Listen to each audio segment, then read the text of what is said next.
Bom sábado. Título da lição e verso. Hoje eu tenho parceiros, 2. Tá? Um parceiro ali e outro parceiro ali, para me ajudar com a lição. Fica tranquilo. Esses são os únicos que estão autorizados a falar na classe hoje, os outros não. Tá? Então não esquenta a cabeça. Vamos lá, título da lição e verso. Ok.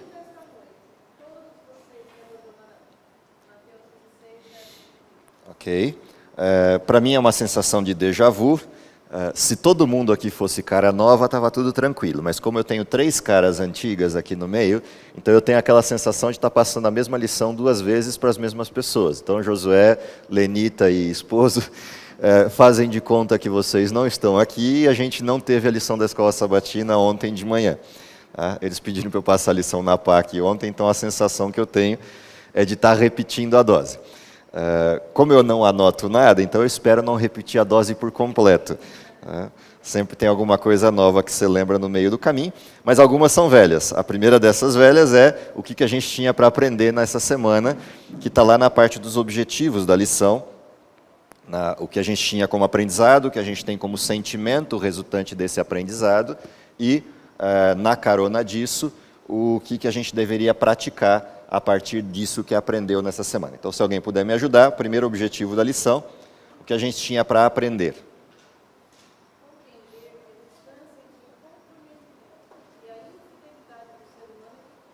Okay. 3 coisinhas nesse objetivo, 3 coisas importantes, 3 palavras âncora nesse objetivo. Comprometimento, infidelidade e fidelidade. Esses são os 3 pontos de ancoragem da lição na parte de aprendizado. Eu tenho que aprender a primeira coisa, que entre essas 2 palavras, comprometimento e infidelidade, existe uma métrica, um fator de mensuração a ser compreendido aqui. E é curioso porque a lição não trouxe a mensuração sobre o que é comprometimento ou o que é infidelidade. A atenção da lição está para o intervalo entre essas 2 palavras. Qual é a distância entre o comprometimento e a infidelidade? Esse é o objetivo do aprendizado. Normalmente a gente discute o que é comprometimento, o que é infidelidade. Não, a lição não está preocupada com o que é comprometimento ou o que é infidelidade, mas qual é a distância entre essas 2 coisas? Qual é a distância entre o comprometimento de alguém com Deus e a infidelidade de alguém com Deus? Essa distância ela é tão tênue, eu ilustrava ontem, ela é tão fina quanto um papel olhado de lado. Ou seja, você não vê essa diferença. E é exatamente porque a gente não vê essa diferença é que a gente percebe essa variação da vida do ser humano entre sou fiel agora, 5 minutos depois eu sou infiel. Essa instabilidade humana é fruto dessa não distância ou distância imperceptível entre comprometimento e fidelidade. Comprometimento e infidelidade. Em contraste a isso, eu tenho um sujeito que é sempre fiel. Esse sujeito que é sempre fiel é Deus. Portanto, há um contraste entre Deus e a gente. A gente vive num dilema entre essas 2 áreas, fidelidade e não fidelidade, e Deus não. Deus é sempre fiel. Deus não muda. Nele não tem variação. Então, essa abordagem é a primeira coisa de ser compreendida nas historinhas da lição dessa semana. A gente deve olhar para os personagens da lição e tentar entender o que é essa distância, como é que esse comportamento se dá e de que jeito Deus garante sua fidelidade, demonstra sua fidelidade e a sua não variação. Qual é o sentimento que deve resultar disso, dessa descoberta, dessa percepção, desse aprendizado?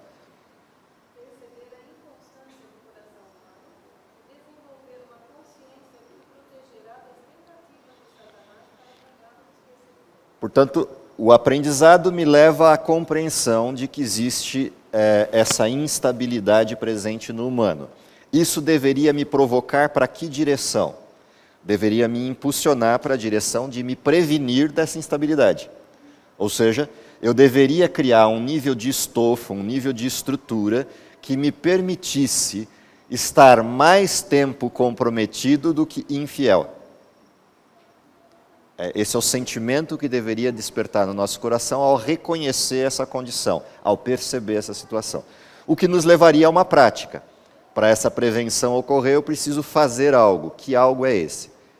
Absorver as lições espirituais dos erros cometidos pelos seguidores de Cristo, decidindo vencer essas fraquezas por meio do estudo. Aí, eu sou obrigado a usar o mesmo exemplo de ontem, que era uma frase do nosso finado professor Pedro Apolinário, que trazia à sala de aula algumas peculiaridades, algumas piadas inteligentes para a sala de aula, e uma das brincadeiras que ele fazia era essa: existem 3 tipos de pessoas no mundo. As pessoas inteligentes que aprendem vendo os outros apanharem, as pessoas burras que aprendem apanhando, e as imbecis que nem apanhando aprendem. Esses 3 tipos de pessoas estão ilustradas nessa frase da prática. Ou seja, para que estão relatados os exemplos de pessoas e quedas de pessoas na Bíblia? Para eu não cair no mesmo lugar. Se alguém já passou pela experiência desagradável de se machucar, para que eu vou me meter a besta de fazer a mesma coisa? Mas se eu fizer, já está descrito o resultado. Então, que pelo menos quando o resultado vier, eu aprenda. De fato, quando eu bato a cabeça na parede, dói mesmo. Constatei a realidade. O duro é se eu não perceber que bati, que doeu e continuar batendo. Portanto, olhar para as experiências desses sujeitos, da historinha, é olhar para essas condições. Que escolhas fizeram, acertadas ou não, e o que eu aprendo com elas. Como eu reproduzo as escolhas acertadas dele na minha vida, para antecipar o sucesso obtido por eles, e como eu fujo das experiências ruins que eles tiveram para não cometer os mesmos erros e sofrer as mesmas coisas. Esse é o desenho.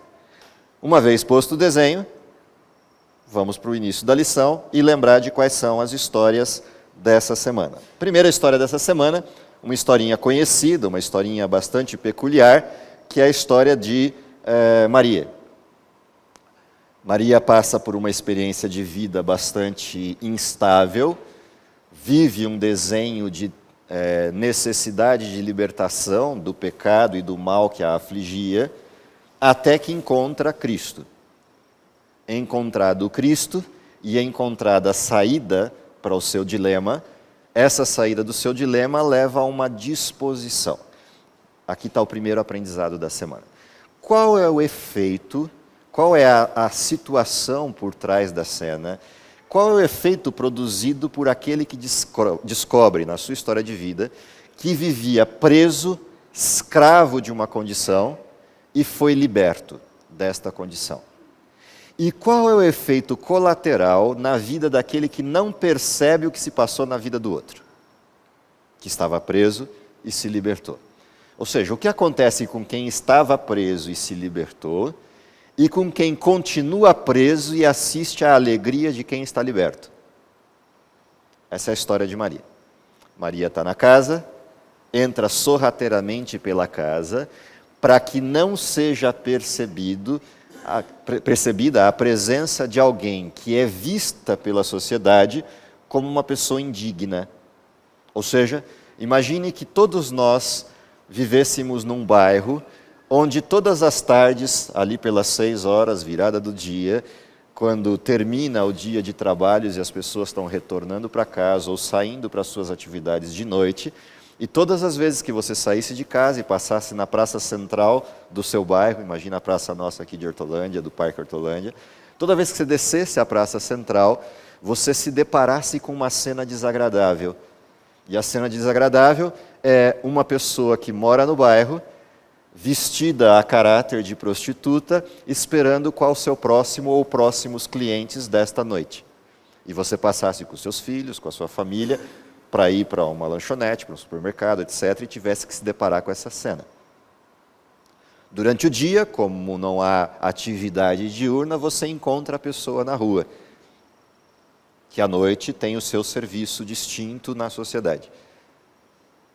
E imagina que você resolve fazer uma festa de celebração na sua casa e convida todas as pessoas do bairro. Faz um convite aberto. Qual a última pessoa que você gostaria de receber na festa? Essa é a Maria. Entenderam o desenho? Imagine que você vai homenagear a pessoa mais ilustre do bairro e aquela que trouxe ao bairro uma estrutura diferente. E você põe essa pessoa no centro da festa. Pior, essa pessoa ela é tão digna na festa que um dos sujeitos que está sentado na festa, ao lado do anfitrião da festa, esse sujeito que está sentado do lado dele estava morto uns dias atrás. E o homenageado da festa foi o que ressuscitou o morto de 4 dias, um tal de Lázaro, que está no banco direito do anfitrião da festa. Essa é a cena. Posta essa cena, sorrateiramente entra na festa Maria. Discretamente, abaixada para ninguém ver, ela vai até o sujeito da festa, o homenageado da festa, quebra um vaso de alabastro com perfume de nardo puro dentro dele e deita esse perfume sob os pés e a cabeça de Cristo. Então, traz isso para os contextos de hoje, você vai lá e pega um vidro de azarro ou um vidro de qualquer coisa, Chuanchu, ou qualquer outro perfume que você conheça de hoje, tá? Givenchy, vai lá e quebra um desenho desse, pinga na cabeça de Cristo, derrama sobre os pés dele e seca com os cabelos. Bom, primeiro, se você soltou os cabelos em público, você já se identificou com a primeira vestimenta de prostituta. Porque só solta os cabelos em público quem é uma prostituta. Porque a mulher decente mantém seu cabelo preso e preferencialmente coberto com um véu. Mas ela solta os cabelos e vai secar os pés de Cristo. Ninguém percebe o perfume, afinal, se você quebrar um desses perfumes que eu listei numa sala do tamanho da nossa aqui, ninguém vai nem perceber que quebrou. Né? Vai inundar que você não consegue nem sentir outros odores, a não ser outros aromas, a não ser o perfume. Assim acontece na sala. Toda a descrição de Maria termina quando quebra o vaso. E todos os olhares da festa se voltam para esse novo aroma que inundou o ambiente. E os radares se voltam e acham Maria aos pés de Cristo. Qual é a fala no ambiente e qual é o desenho da fala de Cristo e Maria? A fala no ambiente corre por várias vias. A primeira dessas vias é, ok, aqui está Lázaro, que foi ressuscitado 4 dias de morto. Lá está o mestre que o ressuscitou. Será que ele não tem a competência, alguém que tem a condição de ressuscitar alguém, não tem a competência para saber quem é que está ajoelhado aos pés dele? Não tem a noção de quem é que está ali? Essa é uma fala que roda pela festa. Outra fala que roda pela festa é, ela não tem a noção do custo do que quebrou. Ela não sabe quanto custa um chuanchu, quanto custa um azarro, para quebrar e desperdiçar desse jeito. Se quer fazer algo útil, então pelo menos pega isso, vende e distribui para os que são mais necessitados. Pelo menos estaria demonstrando uma atitude semelhante àquela que Jesus disse ao jovem rico. Vai, vende tudo que tem, dá aos pobres, depois vem e segue. E não desperdiçar perfume no meio de uma festa. Essas são as falas que correm no paralelo. Qual é a fala de Jesus? É curioso, porque Jesus vira para o dono da festa e para todos os que estão na festa. E tanto para o dono da festa quanto para os outros que estão na festa, ele ensina algumas lições. A primeira coisa que Jesus me ensina é que ele não desmascara o evento. Exceto por uma questão de educação, e essa ele descreve, ao falar que quando ele adentrou a festa, nem lavar os pés dele lavaram. Porém essa, com os próprios cabelos e com suas próprias mãos, lava os pés de Cristo com perfume e o recebe de uma forma decente. Ora, eu que sou homenageado da festa e o motivo da festa ocorrer, não fui recebido nem com beijo, nem com lavar dos pés. E essa que nem convidada à festa foi, entra na festa e faz o que o anfitrião devia ter feito. Esse é o recado para os que estão conversando sobre a cena. Mas ele tem um segundo recado, que está numa historinha paralela da cena, quando ele mostra o significado da gratidão daquele que foi perdoado. E esta teve muitos pecados perdoados e se sente grata. Mas os pecados dos quais ela foi perdoada não chegam nem aos pés dos pecados e da condição do sujeito que organizou a festa. Porque, em primeiro lugar, pecou com ela, e em segundo lugar, era um leproso curado. O dono da festa era um leproso curado. E, curiosamente, tio da garota da vida. Portanto, a gente tem uma cena interessante sendo montada ali. O que a gente aprende dessa cena? O que a gente aprende, em primeiro lugar, dessa cena é qual é o efeito colateral no coração de quem realmente foi liberto do pecado.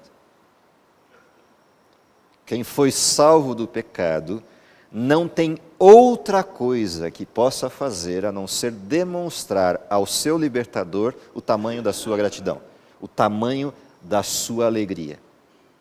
E é curioso, porque diferente de Judas e dos outros que comentavam de que aquele dinheiro era desperdiçado, na cabeça de Maria a angústia era outra. A angústia de Maria era de não ter mais para oferecer. Ela deu tudo o que tinha e achava que aquilo não era suficiente para expressar a gratidão pelo que tinha acontecido com ela. Portanto, tem dois sentimentos opostos acontecendo na festa. O sentimento de alguém que tem a noção de que o que tiver para dar ainda é menos do que o que recebeu, e o sentimento do sujeito que acha que o que está sendo dado está sendo jogado fora. Porque ele não tem o sentimento que brota de um coração grato, reconhecendo a libertação que a salvação dá àquele que crê. Essa é a primeira grande lição dessas histórias da semana. Qual é o efeito da salvação no coração daquele que sabe que foi salvo e sabe o tamanho do seu pecado e o tamanho daquilo que lhe foi concedido? Maria tinha noção plena disso. Tão plena que tudo que ela possuía, deu. E ainda achava pouco. Achava que não chegava nem perto do que Cristo tinha dado para ela. Ao passo que o sujeito que foi ressuscitado, ou o leproso curado, ou o que teve o seu pecado escondido e acobertado no evento de Maria, não reconheciam o tamanho daquilo que Cristo tinha feito, porque eles não fizeram a festa para homenagear o Cristo, fizeram a festa para homenagear a si mesmos. Enquanto Maria entra sorrateiramente e resolve o problema dela, a gratidão pela salvação, independente do que os outros iam falar. Corre esse risco. E esse é um desenho interessante da primeira história. Só deixa eu ir na ordem, Sr. Francisco e Sra. Deise. Duas perguntas. Em primeiro lugar, uma boa ação que tem na Bíblia. Maria, Jesus falou que ela fez uma boa ação. Sim. Ao fazer aquilo ali. Como já tinha dito antes, que ela tinha escolhido a boa parte. Corretamente, o que é nós hoje fazermos uma boa ação e o dinheiro desse perfume que custou caro foi da prostituição dela. Não sei. A Bíblia não diz. Provavelmente foi. Mas a Bíblia não diz. Sim, integralmente. Porque hoje fala que se nós pegarmos uma oferta que foi adquirida de dentro de briga, de drogas, não é lícito para a igreja. Não é lícito se ela é produto disso, no sentido de eu faço isso para conseguir para doar. Isso não é lícito. A pergunta é, eu fiz isso, mudei de vida, o que eu faço com o que eu ganhei no período em que eu tinha outra vida? Queimo? Não, eu dou um destino correto para aquilo que de forma ilícita, num momento em que eu era ilícito, na prática, agia. Então, há uma diferença entre o produto de uma atividade ilícita e o produto de uma conversão de uma atividade ilícita. São duas coisas totalmente diferentes. O que eu faço com o produto de uma atividade ilícita, depois que eu já não vivo mais assim? Eu não jogo fora. Eu aplico na direção da atividade lícita, da melhor forma que eu puder. Esse é o desenho. O que é a boa ação? A boa ação é a gratidão. Ou seja, a gente não age para com os outros com bondade para ser bonzinho. A gente não age com os outros com bondade para ser visto. A gente age para com os outros com bondade porque é o mínimo que eu posso fazer pela bondade que me foi concedida. E o coração grato e alegre por isso faz o quê? Quer que os outros sintam a mesma alegria. Portanto, ajuda, boas ações, são produto disso. Qualquer outro motivo que nos leve à boa ação, a motivação está errada e, portanto, deixou de ser boa a ação. Pode até ser boa para a pessoa no sentido de uma necessidade que a pessoa estava passando, mas não foi boa para quem doou. Para quem doou só é bom quando, de fato, isso é produto da alegria e gratidão oriunda do reconhecimento de que eu fui coberto por uma graça que eu não posso fazer frente a ela. Nada que eu tenha será suficiente para pagar o preço dessa graça. Então, o que eu faço? Quero que outros sintam a mesma coisa. E eu partilho, eu ajudo, eu faço boas ações. Não porque eu vou receber algo, mas porque o que eu recebi é tão grande que eu não posso guardar para mim. Então, eu distribuo, então eu partilho, eu compartilho. Esse é o desenho atrás dessa história. Diga. Eu tenho uma preocupação grande, porque eu nasci na igreja adventista. A tendência da gente é viver comodamente, porque a gente acha que não tem tanto pecado, mas temos pecado como todo ser humano tem. Então nós dependemos da misericórdia e da graça de Deus da mesma forma que todos os outros seres humanos. Mas a tendência da gente é dizer, isso é tão normal, a gente já conhece isso desde que nasceu, e não dá o devido valor para o sacrifício de Cristo por mim. Eu acho que Isso acontece por algumas razões. A primeira dessas razões é porque a gente insiste em confundir pecado com atos. Atos. Toda vez que eu confundo o pecado com atos, a sensação que eu tenho, porque os meus atos não são pecaminosos evidentes, é de que eu sou bom. Esse é um problema. A confusão de pecado com ato, ela gera isso.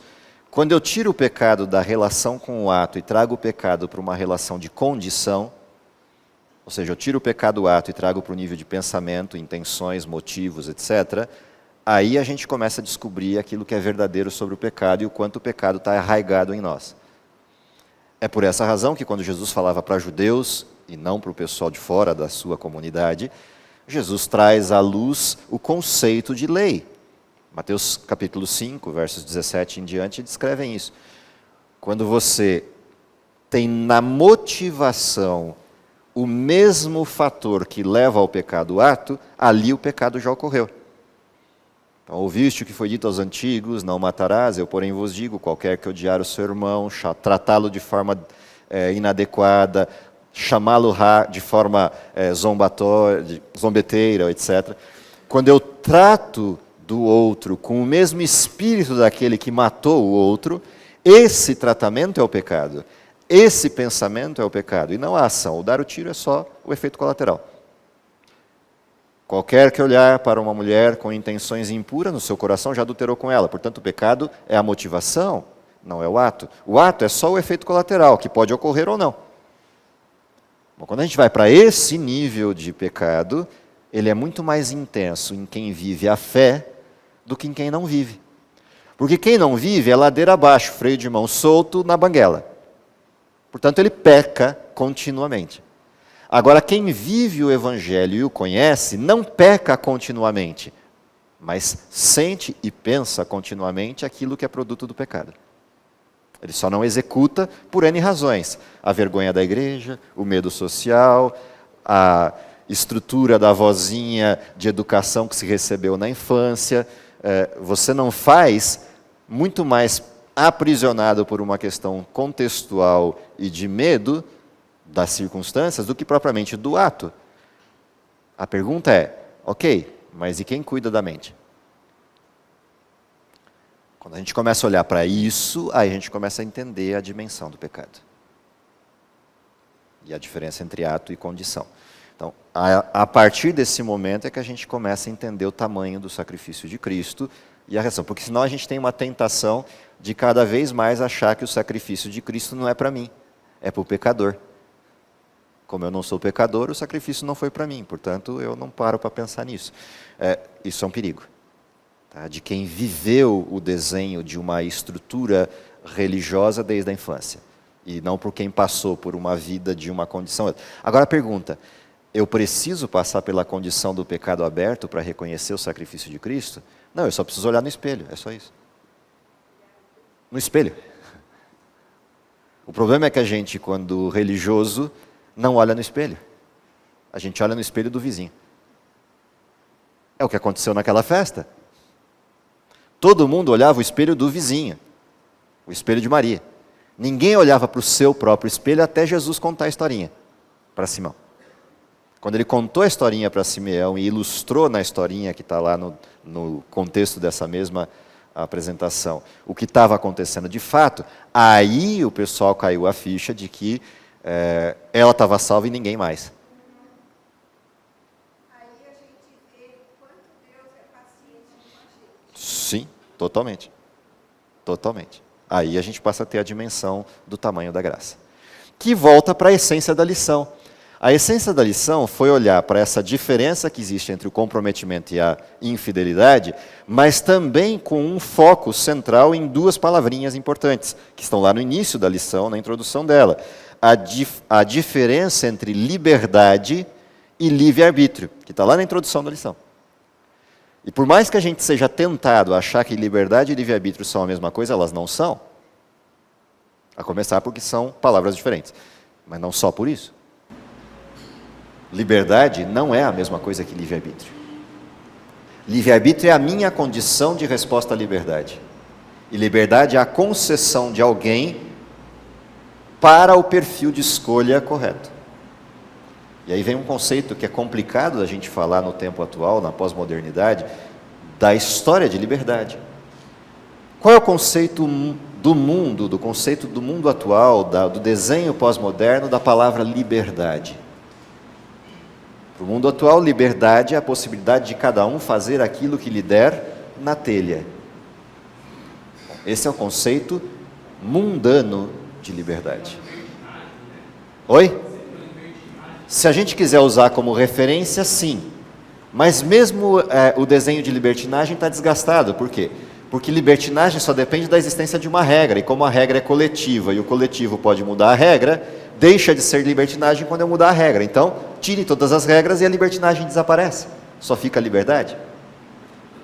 Percebe que aí vira só semântica, vira só uma questão de discussão social. A Bíblia aprofunda essa discussão. Ela tira o conceito dessa ideia de regra para a liberdade e traz o conceito correto de liberdade. Tinha um professor meu da época de faculdade que tinha uma definição muito apropriada para a liberdade, e para mim é a definição que eu melhor encontrei até hoje para expressar o que é liberdade. Ele dizia assim: liberdade é a capacidade dada por Deus ao ser humano de escolher e executar o bem. Isso é liberdade. Quando você fala isso, a impressão que você dá para ela, mas então não tem liberdade. Porque se é a capacidade de escolher e executar o bem, e o mal fica onde? O mal não existe. No conceito que Deus tem de universo, o mal é uma impossibilidade. Ele não existe. Ou seja, Deus não criou o universo para escolher entre o bem e o mal. Deus criou o universo para viver o bem, mas deu a possibilidade do sujeito criado não existir. Então a liberdade de Deus não é entre eu escolher o bem ou o mal, é eu entre escolher existir no bem ou não existir. Essa é a liberdade que temos. Ah, mas isso é autoritário? É. Ah, mas isso é restritivo? É também. É restritivo por quê? Porque Deus não admite a hipótese de alguém ser infeliz. E o mal só produz infelicidade. E isso é uma impossibilidade para um Deus de amor admitir que alguém seja infeliz sob a sua tutela, sob a sua batuta. Portanto, você pode escolher uma de duas coisas: não existir ou ser feliz. Ser feliz por quanto tempo? Para sempre. Não existir por quanto tempo? Também para sempre.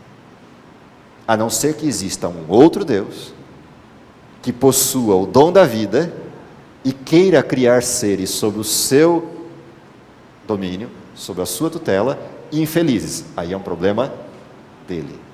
Mas eu, como Deus, só admito o amor e a felicidade. Esse é o desenho de liberdade. O que é livre-arbítrio? É escolher existir no bem e ser feliz, ou não existir. Para isso eu sou livre. Aí a pergunta que não quer calar, ok, então por que toda a desgraça que a gente vive hoje? Porque surgiu uma terceira via. Essa terceira via que surge tem uma proposta. É possível existir numa outra condição que não a de Deus. Essa é a proposta de Satanás desde o início. Certamente não morrerás. Como essa proposta é apresentada sem história, ou seja, não existe uma história pregressa que valide se a afirmação de Satanás ou a de Deus está correta. Porque nunca ninguém viveu o outro lado. O que Deus faz? Como um Deus de amor, coloca isso na linha do tempo e diz, ok, eu estou dizendo que não presta. Você está dizendo que presta e que o errado sou eu. É a minha palavra contra a sua. Para que a integridade do meu amor se manifeste, ok, de quanto tempo você precisa? Esse é o desenho.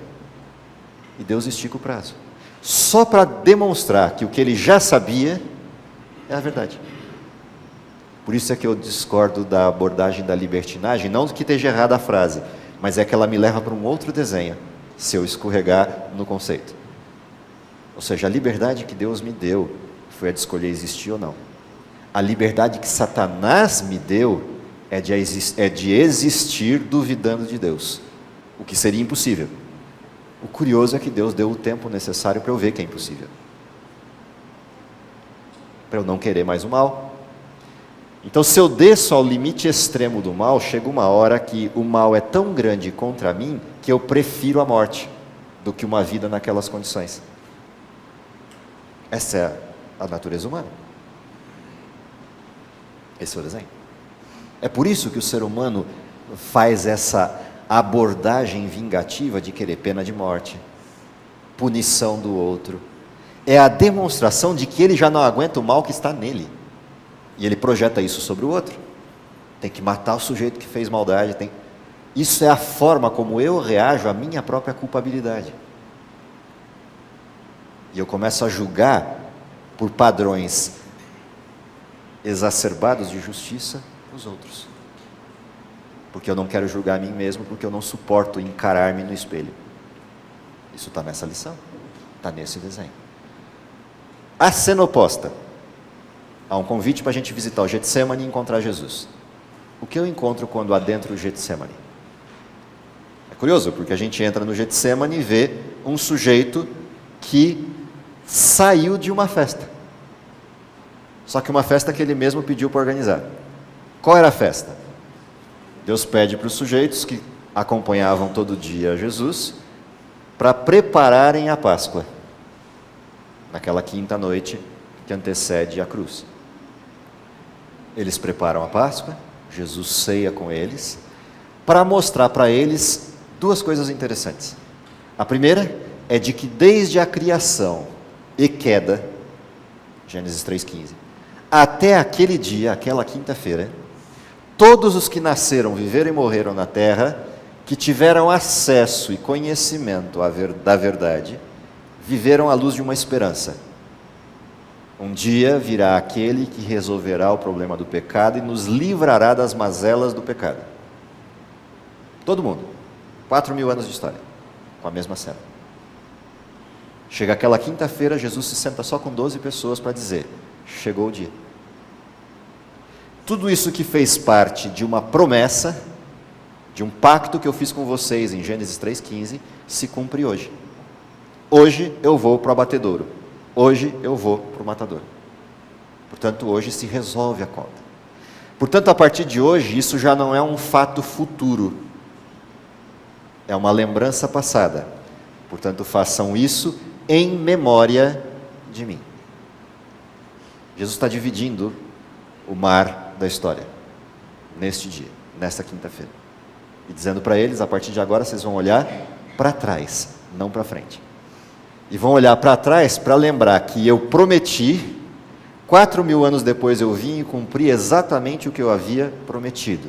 Deus é fiel. Toda vez que vocês olharem para trás, agora vocês vão lembrar de uma nova promessa. Qual é a nova promessa? Eu virei outra vez. Para que vocês tenham certeza de que eu vou voltar, olhem para trás. Façam isso em memória de mim. Portanto, ele verte um pacto anterior, que é, acreditem que eu vou vir, pelo mesmo pacto. Acreditem que eu vou vir de novo. E quando eu vier de novo, é que nós vamos sentar para fazer festa outra vez. Até lá não tem festa. Pode ter para vocês. Façam festa. Todas as vezes que desejarem. Olhem para trás e agradeçam a salvação. Façam isso em memória de mim. Mas lembrem que eu só vou fazer festa outra vez quando eu encontrar vocês outra vez. E é só lá que eu vou beber vinho novo. Não de novo. Vinho novo. Vinho de redenção. Festa de redenção. Essa é a historinha. Portanto, a primeira coisa interessante de olhar Jesus no Getsemane é verificar que ele virou a página da história para uma nova história. Só que essa virada de página depende de de uma coisa a ser resolvida, que é a vitória sobre o pecado. Não sobre os atos, mas sobre o pecado essência. O que Jesus faz no Getsemane? Jesus vai até o jardim para orar. Indo ao jardim para orar, qual é a luta dentro do Getsemane? Qual é a grande batalha do Getsemane? Jesus passa pela experiência do que o pecado faz entre nós e Deus. Coisa que ele desconhecia. E aqui aparecem coisas interessantes. A primeira delas é que Jesus não tem nada a ver com a gente no sentido pleno do termo. Ele não é igual a nós. Tem um texto na lição, faz parte da meditação matinal de 1974, a maravilhosa graça de Deus, e diz assim: o homem não foi feito carregador do pecado. Olha que coisa interessante. O homem não foi feito carregador do pecado. O que é um carregador? Um carregador, o pecado está onde? O que um carregador faz? Carrega. Portanto, a carga está onde? Nas costas. O homem não foi feito carregador do pecado. Ele é pecador. O pecado está onde? Dentro dele. O homem não foi feito carregador do pecado. E jamais conhecerá o horror da maldição do pecado que o Salvador suportou. O pecado não estava dentro de Jesus. Estava onde? Nas costas. Portanto, o que Jesus carregou nas costas? Não foi o meu pecado. Ele me carregou. Porque o pecado está onde? Portanto, quem é o mala? Quem é o mala da cena? Sou eu. Portanto, Jesus carregou cada um de nós aonde? Nas costas. Essa carga nenhum de nós é capaz de suportar. Essa cena é muito interessante. A descrição que a Ellen White está dando aqui é uma descrição muito peculiar. O homem não foi feito carregador do pecado e jamais conhecerá o horror da maldição do pecado que o Salvador suportou. Portanto, nem de perto a nossa experiência é semelhante à dele. Mas o texto não para aí. Ele diz assim: nenhum sofrimento pode ser comparado com o daquele sobre quem caiu a ira de Deus com opressiva força. Aí vem a frase fantástica. A natureza humana só pode suportar uma quantidade limitada de provas e testes. O finito só pode suportar uma medida finita. A natureza humana sucumbe. Mas a natureza de Cristo tinha uma capacidade maior para o sofrimento. Portanto, tem algo acontecendo nessa cena que é importante de entender. O que está acontecendo naquele lugar é que a cisão entre Deus e Deus está se dando ali no Getsemane. Deus está se separando de Deus. Isso não dá para explicar, nem que a gente queira.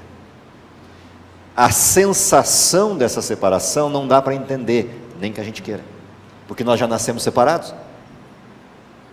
Então a gente não tem noção do que é isso, e nem vai ter. Oi? Adão sentiu um pedaço disso, mas ele também era finito, então ele só sentiu um pedaço, mas ele não sentiu tudo. Deus se separar de Deus, ponha na régua do tempo do significado disso, na pressão que isso causa, na distância que isso tem em relação a nossas possibilidades. Isso é o que Jesus fez ali. Aí a gente começa a entender um pouquinho do tamanho da angústia, do suar sangue, de todas as coisas que acontecem na cena. Esse é o desenho do Getsemane. O problema de Jesus ali não é a questão do gosto do pecado, como é o nosso caso. Jesus nunca pecou, portanto ele não sabe o que é o gosto do pecado. Mas tem um detalhe: Jesus sabe qual é o efeito do pecado. A cisão de Deus. Essa separação é o que era insuportável para Cristo. Falar com quem ele conversava e vivia todo dia e agora não ter resposta. Isso é insuportável. Há uma cena na história humana em que a gente vai passar perto disso aqueles que estiverem vivos por ocasião da vinda de Cristo, que é chamado de angústia de Jacó, que é você falar e não ter resposta.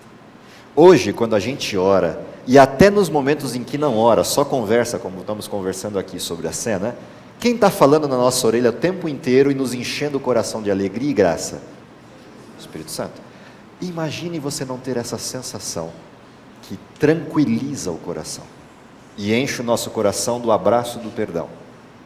Isso é Cristo no Getsemane. É essa solidão absoluta o que Cristo sentiu ali. Ah, mas eu também já me sinto só, às vezes estou depressivo. Não chega nem perto. Porque mesmo nessa hora mais dificultosa de solidão, tem alguém te soprando no ouvido: Jesus te ama, Jesus te ama, Jesus te ama. Você não está sozinho, você não está sozinho, você não está sozinho. Eu posso até não dar muito ouvido, mas ele está dizendo. Isso ameniza o sofrimento. Essa é a cena. É por causa dessa cena e da variação dessa cena que ocorre a próxima. Qual é a próxima cena? Quando Jesus decide seguir, a próxima cena da história é: ele se levanta dali e, apesar de todo o estado deplorável da natureza humana, a sua mente, o seu coração estão em paz, e o seu olhar é sereno, como um cordeiro foi conduzido ao matadouro. O lado de fora é deplorável, suou sangue, está como se tivesse desfalecido por completo, mas se olha os olhos dele, você só vê o quê? Paz, tranquilidade, amor. Não tem como explicar isso, nem que a gente queira. É com esse olhar que Jesus vai para o próximo passo da história. Qual é o próximo passo da história? Judas e Pedro. São as duas historinhas finais do modelo. A historinha de Judas e Pedro caminha para que direção? O primeiro sujeito, que é Judas, que chega diante de Cristo na história, age para com esse Cristo com a frieza do traidor. Qual é o olhar de Cristo para Judas? Amigo, a que vieste? Ou seja, você tem certeza mesmo? Você vai continuar nessa direção? É isso que você realmente quer para a tua vida? Essa é a frase de Jesus: amigo, a que vieste? Jesus não recebe como um traidor, ele recebe como um igual. Esse é o desenho. A aproximação mostra o que caminhava no coração de Judas. Judas vivia um dilema desde o início do seu discipulado. O dilema entre depender de Deus e reconhecer-se pecador, ou a autossuficiência de quem nasceu na igreja, cresceu na igreja, conhece tudo da igreja e manipula os processos da salvação de acordo com a sua visão de salvação. Judas era um estrategista, e na estratégia de Judas, aquela cena ia provocar a apresentação do reino de Deus na terra. Judas não queria a morte de Jesus. Judas queria a implantação do reino. e deu uma forcinha. Provocou o cenário. O desespero de Judas se dá na cena seguinte. De forma pacífica, de forma branda, Jesus se permite conduzir. Judas entra em parafuso. Tudo que ele planejou deu errado. Todo o desenho foi por água abaixo, e agora ele se percebe diante de toda a humanidade como sendo aquele que levou o Cristo ao abatedouro, cumprindo a promessa do sacrifício. Isso Judas não podia suportar, porque para suportar isso era necessário que ele chegasse diante de todos e dissesse: eu errei. Isso era insuportável para Judas. Portanto, a única saída que resulta para Judas é o livre-arbítrio diante da liberdade. Existir no bem ou não existir. O que Judas escolhe? Não existir. Judas é a manifestação plena da liberdade que Deus concedeu e do direito à escolha que Deus concedeu. Existir de forma perfeita no bem ou não existir. Não há uma terceira via. Judas é a prova clara disso, de que não há essa terceira via. Nossa pergunta é o seguinte: nós estamos assim, nos dias hoje, com o estilo de vida que nós levamos, com o estilo de cristianismo que nós levamos, nós não estamos praticamente no mesmo risco de Judas hoje. Nós estamos no mesmo risco de todos os personagens da lição dessa semana, exceto o Cristo. Todos eles. Não só Judas. Nós temos o risco da autossuficiência de Judas, temos o risco do desprezo à salvação dos que estavam na festa, de Maria e Simão e Lázaro, temos os riscos do Pedro, que é a próxima historinha, e temos à nossa disposição o caminho trilhado por Jesus e por Maria. Essa é uma escolha. E a possibilidade de retorno representada na vida de Pedro, que é a próxima história. Então o risco está disponível desde que o pecado se instalou em nós. Esse é o risco. Não é o risco do cristianismo, é o risco do ser humano, de viver uma vida autossuficiente movida pela proposta de Satanás no pecado. Esse é o risco. O que está disponível? O inverso. Eu poder voltar para casa. Isso está disponível. A escolha é minha. Qual a diferença de Pedro e Judas? A cena é a mesma. O que Pedro fez? O mesmo que Judas. Negou Cristo. Praguejou para não se mostrar um igual. Disse toda sorte de impropérios, palavrões ou coisas que pudessem distanciar a visão de um seguidor de Jesus para uma população comum na calada da noite assistindo o julgamento de um bandido. Pedro fez isso. Só que o que Jesus fez antes de Pedro fazer isso? O mesmo que fez com Judas. Aquele que mete a mão comigo no prato, o que tendes a fazer, faze-o depressa. Amigo, tem certeza que é isso mesmo? O que Jesus fez com Pedro? Pedro, toma cuidado. Antes que o galo cante, você me negará 3 vezes. Por que Jesus apresenta profecias ali e na Bíblia inteira? Qual é a razão? A razão é para que quando aconteça, eu tenha a chance de ser o burro. Lembra? O inteligente aprende vendo os outros apanhar. E o burro? Aprende apanhando. Por que Jesus avisa antes? Para que quando eu apanhar, eu saiba por quê. E tenha uma segunda chance. A segunda chance de falar o quê? Nossa, ele tinha dito mesmo. E apanhei mesmo. Se ele me disse antes, ele me disse para que eu tivesse a chance, agora que apanhei, de voltar para casa. Mas eu posso, agora que apanhei, morrer de vergonha. Vergonha do quê? Do efeito e não da causa. Se eu sentir vergonha do efeito e não da causa, eu não volto para Cristo. Eu fico preso ao pecado. Mas se eu sentir vergonha da causa, eu entendo porque Cristo me avisou. Para onde eu corro? Para Ele, para o pecado não me pegar mais. É por isso que Ele avisa antes. Só por isso. Amor puro. Quando Pedro escutou o galo, para onde Pedro olhou? Para quem disse. Quando ele olhou para quem disse, o que ele esperava? Eu não te avisei? O que ele viu?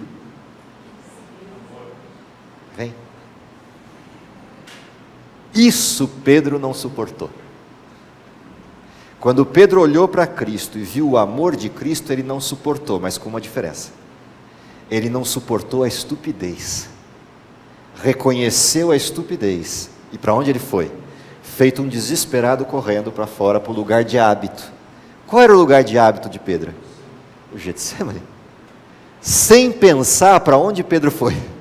Para o lugar de hábito. E se deparou com a mesma pedra, com as gotas de sangue ainda esparramadas por lá. E naquela mesma pedra, Pedro se quebrou. A diferença de Pedro e Judas é só essa. Pedro tinha um hábito. Qual era o hábito?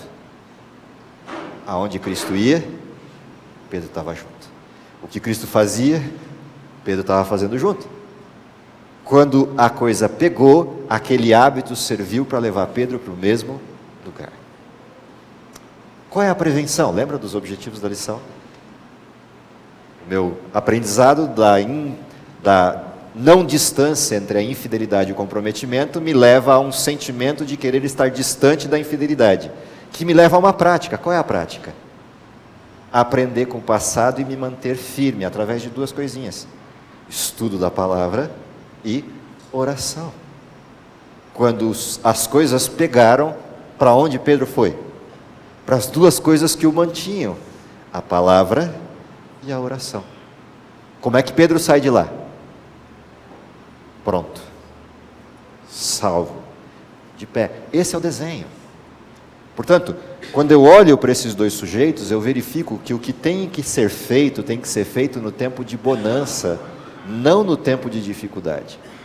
Porque quando eu faço no tempo de bonança, não importa o tamanho da dificuldade, eu já sei o tamanho do meu Deus, e portanto, para cada dificuldade grande, eu mostro o tamanho do Deus que eu tenho, e descanso nele.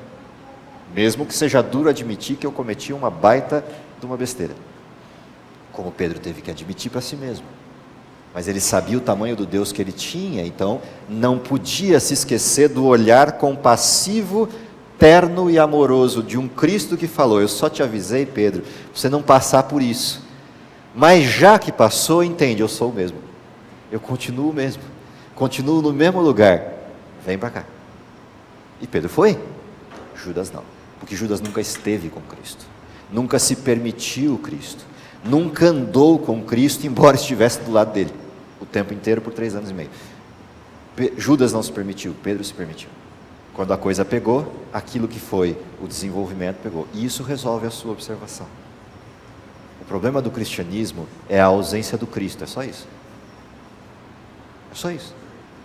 Um cristianismo com o Cristo presente resulta sempre nesse tipo de atitude: o reconhecimento pleno do pecado e a aceitação do perdão. Isso é a humilhação do arrependimento. Não é a humilhação pela vergonha, é a humilhação pela percepção de dependência. Essa é a humilhação correta. Esse é o pobre de espírito das bem-aventuranças que iniciou a lição do trimestre, que iniciaram a lição do trimestre. Última observação e a gente encerra. Pedro não se conhecia. Pelo que ele falou, que ele nunca negaria o mestre. Jesus lá. Sim, ele não tinha a menor ideia da sua identidade. Eu acho que nós também devemos depender bastante de Deus, porque a gente também não se conhece. Eu não olho para o meu espelho, como é que eu vou me conhecer? Eu conheço os outros, porque eu olho o espelho dos outros, o meu não. Eu tenho um bom espelho retrovisor, eu não tenho um bom espelho frontal. Entendeu? Retrovisor a gente tem vários, no carro tem 3, a gente tem vários na vida. Mas a gente não tem espelho frontal. A gente não gosta do que vê. Esse é um problema de identidade. O mais curioso é que a identidade que Deus nos concede, o conhecer, é a identidade do perfeito. Só que dói porque eu vejo a identidade do perfeito que eu deveria ser contra a identidade do que eu sou, e isso dói. Ninguém quer doer, ninguém quer sentir isso, mas é parte do caminho, é parte do processo. Para onde a lição inteira nos aponta, para onde a lição inteira nos leva como desenho final? Reconhecer o processo da distância, a gente já reconheceu. Entender qual foi o resultado dessas instabilidades nas histórias que lemos também está evidente. Como é que se dá a fidelidade de Deus? Como é que se dá o desenho de resposta de Deus? Essa é a coisa empolgante do fenômeno. Qual é o limite da graça de Deus? Tem limite? Na realidade, tem um limite: a não aceitação da graça. Portanto, é a mesma coisa que eu dissesse o quê? Não tem limite. O único limite possível para a bondade, para a graça, para a salvação de Deus é imposto pela não aceitação da graça. Portanto, não tem limite. Não tem pecado que Deus não possa perdoar, exceto a negação do perdão. Esse é o limite. Portanto, não tem limite. Última historinha, para a gente encerrar. A coisa mais fantástica de você olhar para os desenhos das histórias passadas não está na lição dessa semana. E aí, com isso, eu pelo menos dou uma coisa nova para quem estava ontem. Tem uma historinha lá no início da lição, da história bíblica, de um sujeito que recebeu uma incumbência de 120 anos. 80 de escola e 40 de trabalho. Tá? Os 40 primeiros de escola no Egito, os 40 seguintes no deserto de Midian, e os 40 últimos lidando com a plebe, lidando com a encrenca do povo de Israel, por 40 anos no deserto. O que me chama a atenção naquela história é o fim dela. Como é que se dá o fim da história? Depois de 40 anos ensinando um povo que caminhou no deserto para morrer uma geração inteira, nascer uma geração inteira nova e os pequenininhos da geração antiga crescerem até a idade adulta, depois dos 40 anos no deserto, chegamos às portas da Canaã, às portas da terra prometida, só para descobrir que o infeliz do povo continua o mesmo, murmurando e reclamando a tal nível que Moisés, a 120 anos de idade, perde a paciência. Vai até Deus, e eu quase vejo Deus dizendo assim: mas eu não te falei que eu queria destruir todos eles lá atrás? Agora é você que está bravo? Quase vejo Deus falando isso, mas Deus não diz. Deus apenas diz para ele o que ele tem que fazer. O que você vai fazer? Você vai até lá, e diante de todo o povo você vai mostrar que eu não desisto deles. Você chega diante do povo e pede, em nome de Deus, que a rocha dê água. Para ensinar para o povo que eu não desisto deles, mesmo depois de 40 anos. Moisés vai. O problema é que o povo para Moisés no meio do caminho. Já viram piquete? Conhece essa palavra? Piquete? Já viram greve de porta de fábrica? Então Jesus vai até a rocha, a fábrica é a rocha, mas entre a rocha e Jesus tem o piquete. Grupos sindicais barrando a entrada. Oi? Moisés, desculpa. E aí Moisés está chegando para a rocha e tem o piquete. E cada um do piquete tem um tipo de reclamação diferente. Dos mais velhos aos mais novos. Dos homens às mulheres, em maior quantidade. Sempre. Então, esse é o desenho. E Moisés não consegue chegar na rocha, porque tem que escutar as reclamações do piquete. O que vai acontecendo com o coração de Moisés? Ele acabou de sair de um Deus que não desiste do seu povo, para levar salvação ao povo, e o povo não deixa ele chegar na salvação. Moisés se ira a tal nível que quando ele consegue alcançar a rocha, ele pega o porrete, pega o cajado e malha a rocha. Para pensar o seguinte: você conhece algum cajado que racha a rocha? Já inventaram na face da terra algum cajado que dê conta de rachar uma rocha? Não existe isso. Só que Moisés bateu na rocha, e a rocha se fendeu em dois. E da fenda da rocha o que sai? Água que jorra para a vida. E aí eu fico tentando entender a cena. Por que jorrou água?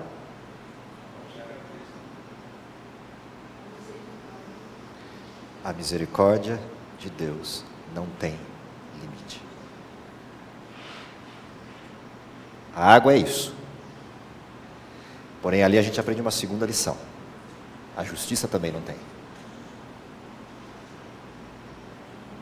Qual foi o resultado de ferir a rocha? O resultado de ferir a rocha é subir a montanha. Tudo outra vez. E a gente volta para a lição lá do início do trimestre. Para quem não assistiu, tem na internet, baixa lá depois. A lição das bem-aventuranças. Eu tenho que subir ao monte. Quando eu subo no alto do monte das bem-aventuranças e chego aqui no topo do monte, o que eu encontro? Aquele que tem fome e sede de justiça será farto. Por que Moisés teve que subir o monte? Porque é só lá do alto do monte que ele resgata a perspectiva de Deus. É só de cima do monte que ele consegue olhar a tristeza de viver lá embaixo e de não querer descer mais. Por isso Moisés não entra na terra, Moisés sobe o monte, porque ele se perdeu naquilo que está na descida do monte. Olha as bem-aventuranças finais. Quando eu desço o monte, eu desenvolvo misericórdia, eu percebo que os outros sofrem o que eu sofri para subir. Eu entendo que quando chegar lá embaixo eu vou encontrar gente que não me entende, vai me perseguir, me injuriar, me desmentir, me desfalar. Porque eu cheguei no alto do monte e eu consegui ver, como os olhos de Deus. Por isso é que quem chega no alto do monte tem a sua fome e sede de justiça fartos. Porque ele é farto com a misericórdia de Deus, não com a justiça. Quando Moisés chegou no alto do monte, o que ele encontrou?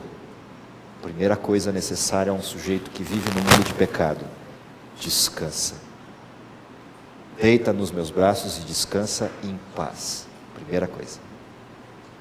Segunda coisa que Moisés encontrou no alto do monte: é hora de acordar. Acordar para quê? Para a vida. Isso é o alto do monte. Fome e sede de justiça, fartos com a misericórdia de Deus. Descanse em paz para acordar na glória. Qual é o limite da misericórdia de Deus? É esse. Uma rocha ferida que saiu água para não desmentir um filho dele que perdeu a cabeça num momento de vacilo. Em respeito ao pedido de Moisés, tira o meu nome do livro da vida, mas não mata o povo, Deus fez sair água da rocha. Só para mostrar para Moisés que a misericórdia de Deus não tem limite. E aí Moisés conta a história para o povo, explica por que ele não vai entrar. O povo chora pela primeira vez de forma genuína, por entender o resultado do pecado deles em Moisés. Moisés sobe o monte e recebe a glória, sem saber que receberia a glória. Só sobe o monte. Essa é a cena. É esse mesmo Moisés que vem ao Getsemane dizer para Jesus assim: se você desistir agora, eu perdi tudo. Se você desistir agora, a graça terminou. O que Jesus faz? O que tem que fazer. Continua até a próxima vez no Getsemane, onde pela história pregressa ele fala: mesmo sem escutar Deus, eu sei que Deus está aqui. Portanto, me dá o cálice e eu vou. Essa é a cena. Que Deus nos inspire com essa graça, que Deus nos inunde com essa história, que Deus nos faça perceber a proximidade dele de nós, mas acima de tudo nos reforce a esperança de que a gente vai encontrá-lo, se possível, ainda em nossa geração. Que seja essa a nossa esperança, a nossa certeza, em nome dele. Vamos orar?